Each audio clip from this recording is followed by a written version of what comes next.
Okay, so we got a 97 Chevy 1500 truck. The AC concern is AC doesn't blow cold and clutch cycles quickly on and off. And we can verify that by watching. So at this point, we can assume that the control side is working. We got a relay right here, this one in the middle, this is the clutch relay. So if we yank that, it no longer does it. So we can assume that there's nothing wrong with the compressor dragging or anything. So if we come over here and look at our wiring diagram, we got the clutch relay right here, which is what we just pulled out. And then this goes to power. This is the fuse. Power goes through here, through this relay, over here, down through the compressor clutch. There's a diode right here to keep voltage spikes down. And then that goes to ground there. So we know that this side of the circuit is working just because the compressor is working. So what we need to do here is we need to look at the other side of the relay, which is this part with the squiggly coil line.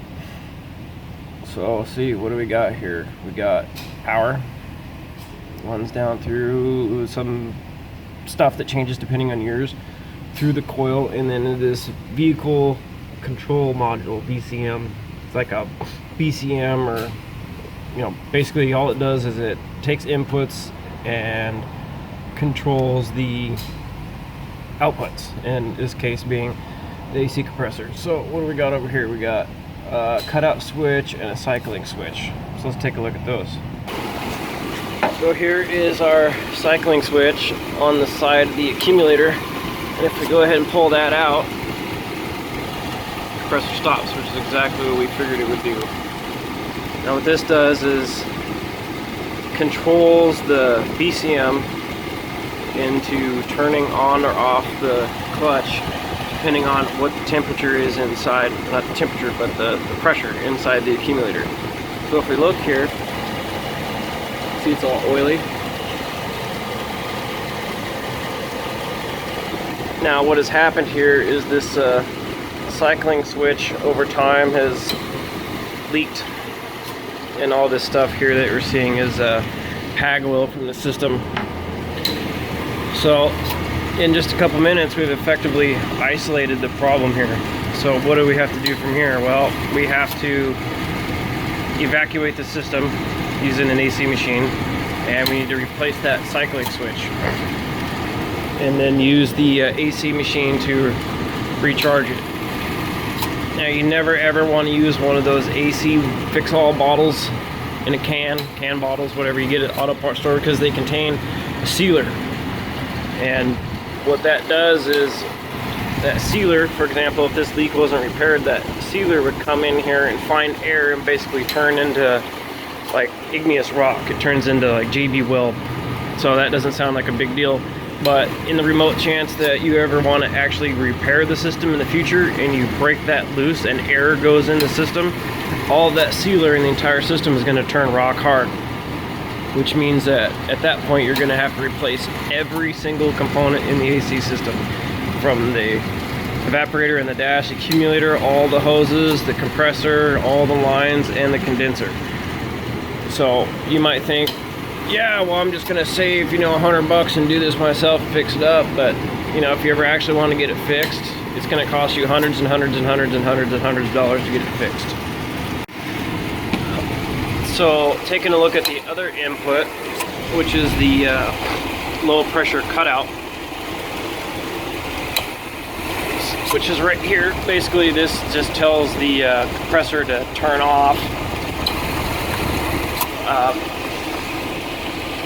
if the pressure gets too low, to keep from burning up the compressor. So we know that the system is inadequately charged now because of the leak, and you might ask yourself, well, why didn't the low pressure switch turn that off? And there's a simple reason for that. It's because if we look at the machine here, we still got about 35 pounds in it. The reason there's still a little bit in here and it hasn't all leaked out is because it's like a balloon, basically. When there's an extreme amount of normal charge pressure in there, it'll leak down to a certain point where it can't push past the damaged component, or you know, whatever, leaky hose or a hole in the condenser or something. So that's the reason the low pressure switch did not disable the system, is because there's still a little bit of pressure in it. So just taking a quick look at the fuse box here. So we got 10 amp fuse here for the clutch, we got the AC relay, and also we saw in the wiring diagram earlier there's a diode here. That's what this little guy is right there. Essentially what this does is, as the magnetic field collapses in the clutch coil, there's a voltage that's generated, usually about 250 volts or so, and it shoots back through the circuit back towards where it came from. So essentially what this diode does is bypasses that power straight back to ground. So here's our 10 amp fuse right here. This guy, got my finger on. That'd be a good place to start to check to see, you know, if you're doing another type of diag. And then, another type of diag. If you were in the position where you knew that there was a control side problem, this is where you'd be testing from. You can test everything from this spot, and this guy right here is the clutch relay itself.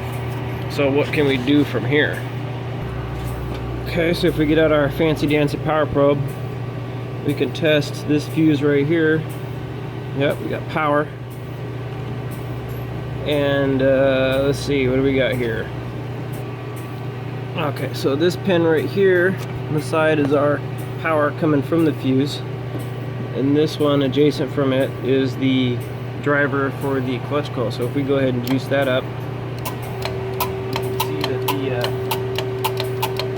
you can hear the clutch coil is operating, and these two sides here are the control. So one of these is going to be ground, and then one of these is going to be controlled by the oops.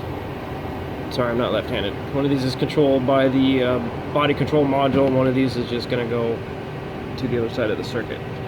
So right now we can verify that we have power, and we can verify that our clutch is working. And pretty much all your relays are going to have a pictogram on here like this. So 30 and 87, which is going to be this one and this one, is your power and your load side.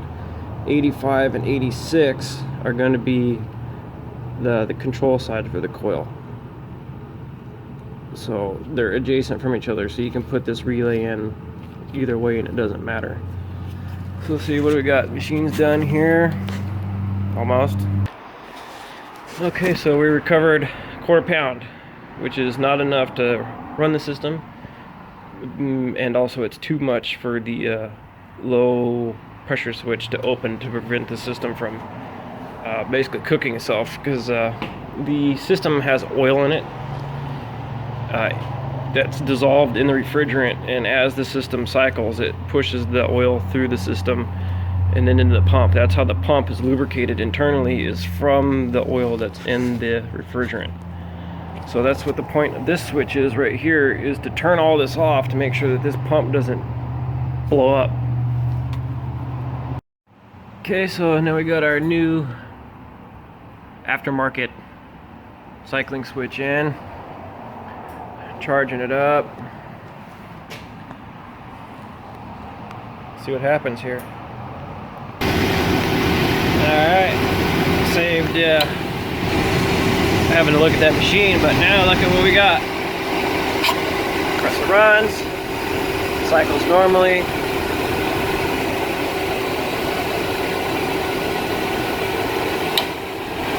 Just like it's supposed to. So there we go, one quick diag and repair.